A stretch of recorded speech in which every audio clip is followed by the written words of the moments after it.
сайн байцгаана үзэгчтэй та бүхэнд амралтын өдрийн мэдээг хүргэе. Кино эхлэхийн нэвтрүүлэг маань эхлэхэд бэлэн болсон байна. За тэгэхээр өнөөдөр бол Hunger Games би шот төлөгчгүй миний мэддэггүй төрлийн жанрын кино. Ер нь яг энэ Hunger Games-ийн өмнөх 4 одоо анги байгаа. The Hunger Games, Catch Fire, Mockingjay Part 2 гэдэг. Эдгээр бол энэ франчайзинг чинь 2012 оноос эхэлсэн. Тийм. Яг Hunger Games гэл эхэлсэн. Тэгэл Catch Fire гэл араас нь.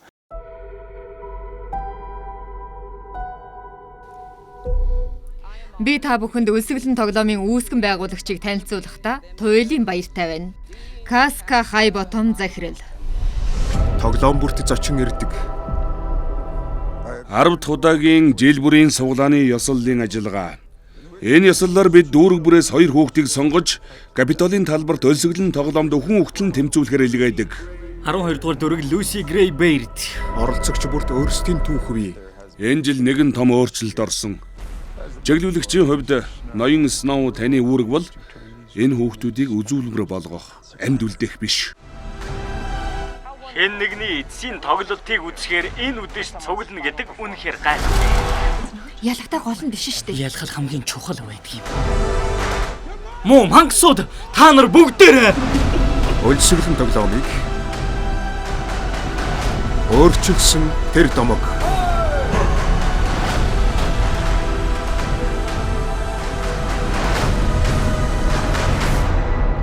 Бидний хамгийн хайрладаг тэр зүйлэл биднийг суурилдаг. Өлсгөлэн тоглоом, дууч шувуу ба могойн дүүл. 13 дүрэг байгаад 13 дүргийн одоо юу гэдэг нэг нь капитал байгаад тий. Тэр капитал дүрэг нь болохоор ерөнхийдөө бусад 12 дүргээ захирдаг.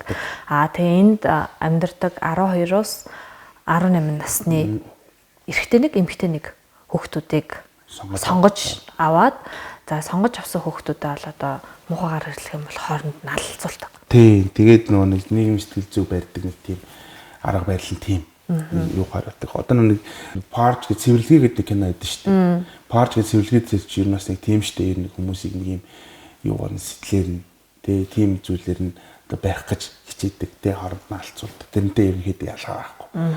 Энэ ихтэй бол өөрөө одоо үргэлжилсэн үгээрээ тийм зохиолоор бол бүр алдартай, энэс илүү алдартай. Одоо юун кино. Бид нар нөгөө юу яаж ярьдаг ч одоо жишээ нь Harry Potter ч гэх юм уу те нэг юм зохиол нь илүү алдартай, бүр илүү алдартай гэж хэлж болно. Киноч алдартай, зохиол нь бүр илүү алдартай бүтээлүүдийн нэг юм байлээ шүү дээ. Яагаад ч юм би угаасаа нэг юм хүүхдүүдийн аллахтай кинонд дурггүй. Эмзэг гэх юм уу тиймэрхүү кинонд. Энэ өөрөө алдартай одоо бүлэг номнууд одоо бүтүүд тэгээд бестселлер дэлхийн алдартай бестселлер. За тэгээ энэ киноны ашиг орлого бол өөртөө талиж гэсэн 3 тэрбум доллар молроор яригдах хэмжээнд явж ирсэн. За энэ манай эдийн кино маань ч гэсэн ерөнхийдөө өмнөх ангиуд нь 160 сая доллар хавцаа хийддэг байсан. Энэ болохоор харьцангуй бас гайгүй одоо мэрэгшсэн гэх юм уу, дадцсан гэх юм уу те цаг хугацаа хэмнэсэн юм уу те ерөнхийд нь болгож бүтээгээд 100 сая доллар багтаагаад хийсэн. За тэгэл ерөөсөө гол дүрийн маань тоглосон бүсгүй одоо өөрөө алдартай одоо алдартай гэж байна. Энэ дуулдаг тий. Энэ ерөөсөө тэр дуугаараа л одоо энэ захим орчинд TikTok дээр тий сошиалар явсаар агаал энэ кино чи өөрөө дахиад одоо кинотод баригдаал гэсэн байгаа байхгүй тий. Тэгэхээр ерөнхийдөө бид нар бас чиг хандлага тийм сошиал ертөнцтэй ерөөдөө холбоотой болчих кинонуудын ашиг орлоготой салшгүй. Take my past. Can't take my history. You can take my palm, but his name's ерөнхийдөө сошиал ертөнц бол энэ дээр бол одоо нөлөөлдөг болчих шүү дээ. Ашиг орлоготой салшгүй холбоотой. Одоо дэлхийн нэлээд алдартай кинонууд бол эхний одоо 7 хоногтой тий блокбастер одоо уран бүтээлөө кинонууд болохоор эхний 7 хоногтой ерөөхдөө ашиг орлогоо олоод ер нь ингээд маш эрчимтэй. Одоо бид нар сайн харж шít Майкл бол тэгж байгаа тий. Гэхдээ энэ киноч тэр Майклч тэр ингээ хараа дараагийн 7 хоногудад ашиг орлогын юу багасахгүй байна гэдэг бол одоо юу тийм бокс оффисийн орлого багасахгүй байна гэдэг бол энэ өөрөө маш сайн сурчлагаагаа нэгдүгээрт маш сайн хийсэн байна.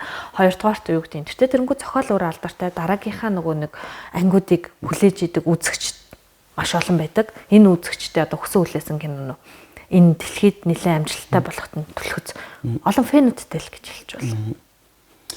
За тэгээд Фрэнсис Лоренсийн хувьд болохоор одоо энэ киноны 3 ангийг 4 ангийн 3 ангийг найруулсан найруулагч туршлагатай байсан учраас одоо энэ баллад дээр оруулж ирсэн Hunger Games баллад дээр оруулж ирсэн.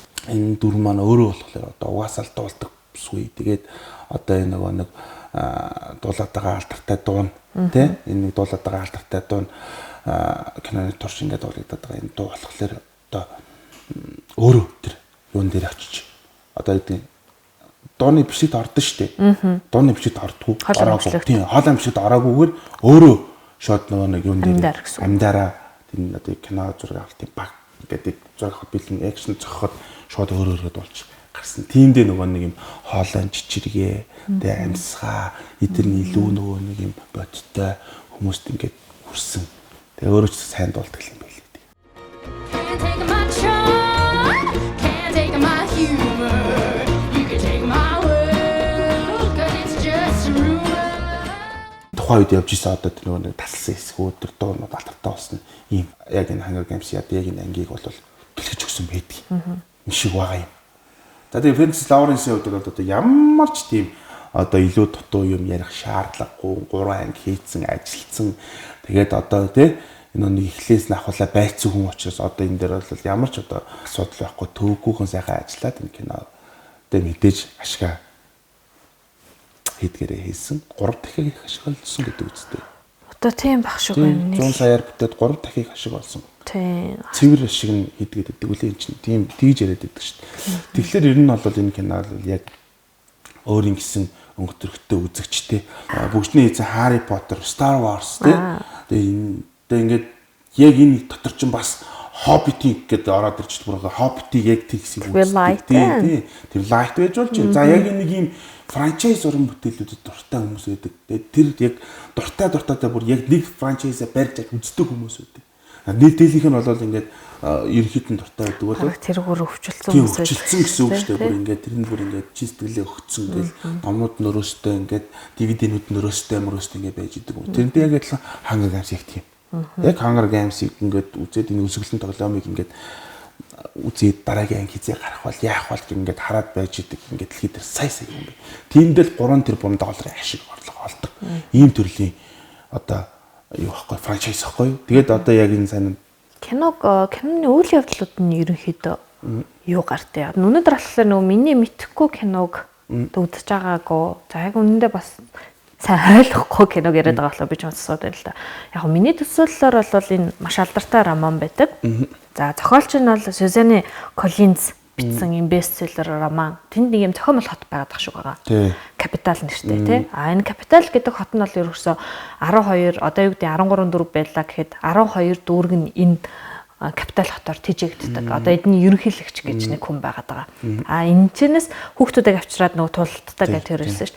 Анхны анги дээр бол юу гэдэг хамгийн анхны удаа 2 ялгагч тодордог. Тэгээ 2 эрэгтэй эмэгтэй ялгагч тодордог. Тэгээ тэр хоёр нь юу гэдэг хайр сэтгэлийн холбоотой холбоогүй гэдэг нэг юм үйл явдал гараад ах шиг ба. Тэгэхээр энэ франчайзинг яг энэ шугамаараа л ингээд цаашдаа бусад ангиуд нь ингэж үргэлжлэж гардаг юм уу? Хамгийн анхны Hunger Games те чинь ингээд сүүл рүү ингээд хөгжөөд бүр ингээд Mockingjay эдэд тэр чинь бүр ингээд бараг ингээд дагаад нөгөө ингээл технологиудын нөгөө нэг юм шийдлүүд орж ирээл ингээд. Одоо сүүлдээ баг AI руу шилжсэн тийм амтан юунууд болчих юм шүү те. Тэгээд ингээд тэр дунд нь ингээд одоо нөгөө технологиор ингээд тэр өсөлтөнд яваад байсан бол одоо ингээд шин даруй бүр урдлын үн одоо ч гэдэг нөгөө киноны before гардаг болсон шүү дээ. Тийм яг урдлын үн яагаад гэсэн те.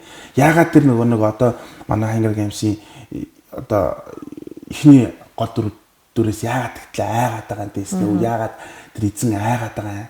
Тэрний ч нөгөө учир шалтгаан нь урталтаа гараад одоо энэ уртлын анги байхгүй. Тэгээд уртлын анги дээр нь юу болж байгаа гэхээр одоо тийм юу байхгүй. Одоо нөгөө нэг юм технологийн тийм шийдэл мэдлэлтэй бол юм байхгүй. Яг бүр ийм одоо гладиаторч шиг дээр үеийн гладиаторч шиг ийм хоосон цэмгэлтэд ингэж оруулаад тэгээд хорж байгаа. Тэгээд ингээд хооронд нь алцуулдаг. Тим ийм харгислал. Тим ийм арай бүр бүдүүлэг. Тим одоо цаг үеийг харуулж байгаа байхгүй. Тэр дунд нь ингээд одоо нөгөө нэг сюжетүүд нь зөрчлүүд нь гарч эхэлнэ те. Яагаад ингээд гарцсан? Яагаад ингээд энэ дүүжлүүрийн дуу хийгдсэн те. Энэ дуу юу ямар учиртай? Яагаад энэ снөөч нь энэ хүүхнээс тэгтлээ айгаад байгаа юм те. Яагаад ингээд ясалж мосолдгийн энэ юунаас үүдэлтэй юм ч юм уу те. Ингээ ер нь үзэх юм бол илүү тодорхой болно. Гэхдээ юу гэдгийг өмнөх ангийг үзээгүй байлаа гэд одоо Hunger Games 1 2 одоо те Hunger Games Catch Fire за тэгээд Mockingjay part 1-ийг 1 2-ыг үзээгүй хүн байлаа ч гэсэндээ энийг үзэх юм бол ерөнхийдөө ойлгоно. Энэ юм болцсон юм байна те. Энэ яагаад ингэ хичээгээд энийг үзчихэд араас нь Hunger Games 1 2 3 Mockingjay үзүүл бараг илүү тодорхой. Энэ чинь энэ ийм юм байна гэдэг бүр илүү тодорхой бол. Тэгээ нэг киноч бас нэг тэгж хийдээд шүү дээ. Одоо харин тэгж хийдээд. Готи одоо нөгөө нэг өмнөх юм сайн HBO-оор гараад дуслаа шүү дээ. Тийм. Нөгөө овгууд яаж үсэн хиний удам юм гэдгийг тэр кинон дээр харуулсан. Тэгвэл би бол одоо энэ киног үзээд ерөөхдөө ойлголтоо аваад дараагийн ангид үзсэн. Дараагийн ангид нь ингээд яг цувраад үзэх ерөөхдөө боломжтой. Hobbit ч гэсэн тийм шүү дээ. Hobbit дээр одоо бүгжний эзэн 1 2 3 явчаад араас нь Hobbit гарч ирсэн те. Тэнгүүд тэн дээр чинь нөгөө яг Hobbit тэр бүгжийг яаж олсон те. За ингээд яг урдаас нь зүгүүд. Одоо үзэж байгаа хүмүүс бол тийм шүү дээ. Hobbit-тэй үзчихэд явж байгаад араас нь бүгжний эзнээ ингээд үзнэ гэсэн тийм төлөвлөгөөтэй. Зарим кино ингээд нэг угаасаа төгссөн юм шиг кино дараагийн гараад ирэхээр л ойлгомжтой болчиход байгаа юм л да. За энэ яг уртлын үйл явдлууд энэ гарах гал байна гэдэг тийм. Одоо тэгэл Harry Potter ч гэсэн тийм шүү дээ. Fantastic Beasts гэдэг уртлын. Франчайзийнхаа одоо 4 үнчин нийт 4 цуврал байна тийм. 4 цувралын турш одоо гол дүрийн жүжигчд нь хэр солигдсон бэ тийм. Энэ одоо яг энэ Mockingjay юунууд дээр болохоор гайгүй. Одоо сүүлийн баллад дээр болохоор ялч солигдож байгаа юм бүр үйл явдал болж байна. Одоо нэг 4 сизон 4 юугаар явцсан жүжигчдийг байхгүй болчлоо гэд энэ шатаж магадгүй гэсэн тийм юутай байсан. Гэвч одоо нөгөө гайхалтай дуу энэ дүүжлөрийн дуу орж ирээд ингээд энэ киног бол бас л өөр төвшөндөө явцсан шүү. Тэгээд дээрээс нь Кристоферыг авчиад юугаар нь тавьсан, найруулагчаар нь тавьсан. Тэгээд хийдэг хийдгээ хийцэн. Тийм л байгаа юм. Тэгэхээр үзэхэд бол сонирхолтой. Энэ бол таны хизээч үүдэн гэж байхгүй. Тэгэхээр энийг үзчихэд араас нь одоо Hunger Games дээр 2 3. Нэг ийм мэдээлэл шүү дээ. 2026 онд нь одоо юу гэдэг Katniss-ийн багш 12 дугаар бүсийн цорын ганц амьдулсан ялагч. Ялагчийг тэгээ ялагчийн залуу нь бас 50 дахь удаагийн тоглоомыг харуулах Sunrise on the Reaping гэж. Тий, одоо наач тийм гарах гэдэг наач одоо ингээ хүлээлтэнд орчоод одоо ингээд юу. За тэгвэл одоо наачиг энэ цувралыг нэг нэрнээс цаашгүй нэг сайн ойлгодгүй үзэгчдэд бол энэ ангийг үзээд тэгээд дараагийн шинэ анги үзээд өмнөх цувралуудаа үзээд нэлээ олон үзэх олон киног үзэх сэтэл төрүүлсэн шүү дээ. Маш гоё. Одоо тэгээд юм хөгжсөн тэгээд одоо хангаж чамаагүй орол үзчихэж байгаа шүү дээ тий. Гэтэ манайхаар бол одоо энэ удаад Монголд оруулахтай маш сайн орчуулгатай. 23 оны хамгийн сүүлийн уран бүтээл нь одоо сүүлийн одоо анги гэсэн үг. Одоо энэ 26-ны бүтээл гарахаас өмнө үзэгчтэй хүрэх нь ер нь зүйтэй болж шүү дээ тий. За ингээд кино ахлахын өмнө нэвтрүүлгийг манайгаар өндөрлж байна. Өсөглөн тоглоом киног та бүхэн тоглон сууж талан суух нь дараагийн дугаараар дахин үзлээ. Түр баяртай үзэгчтэй.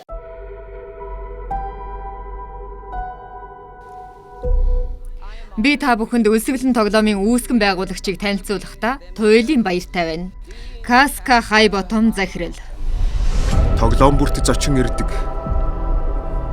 10 дахь удаагийн жил бүрийн суглааны ёслолын ажиллагаа. Энэ ёслолоор бид дүүрэг бүрээс 2 хүүхдийг сонгож Капитолын талбарт өлсгөлн тоглоомд өхөн хөгтлөн тэмцүүлэхээр илгээдэг. 12 дугаар дүрэг Люси Грей Бэйрд. Оролцогч бүрт өөрсдийн түүх бий. Энэ жил нэгэн том өөрчлөлт орсон. Чиглүүлэгчийн хувьд ноён Сноу таны үүрэг бол энэ хүүхдүүдийг үзүүлбэр болгох, амьд үлдээх биш. Тэгэд чи миний чиглүүлэгч надад сарны авчрахаас өөр юу чаддгийг? Би чиний төлөө чадах бүхнээ хийн. Чи тулааны талбарт үнэхээр миний төлөө бүхнээ зориулах юм уу? Тэгвэл намайг жинхнээсээ яална гэж бод. Түүх бүхэнд эхлэл бий. Намайг Lucky Fleckerman гэдэг өлсгөлн тоглоомын хамгийн анхны хөтлөгч. Таалан сойрох нь 5 4 3 2 цогт. Дэлхийд дахинд борлуулалтаараа тэргүүлсэн захиал. Тэнтхийн үнэн төрх ердөөлээ.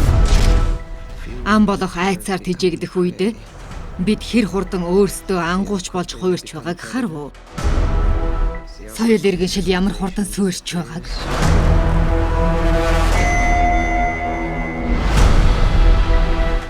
Хүн бүхний дотор төрөлхийн сайн чанар байдаг. Хил хязгаарыг давж буруу зам руу орох уугүй юу гэдг нь биднээс шалтгаална.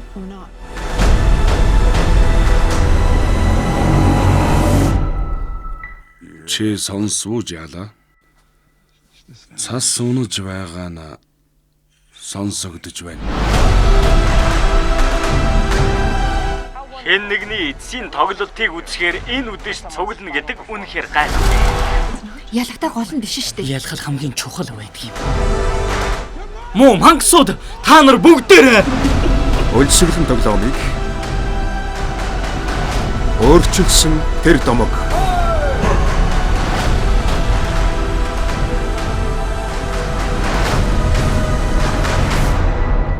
Бидний хамгийн хайрладаг тэр зүйлэл биднийг суурилдаг. Өлсгөлэн тоглоом дууч шувуу ба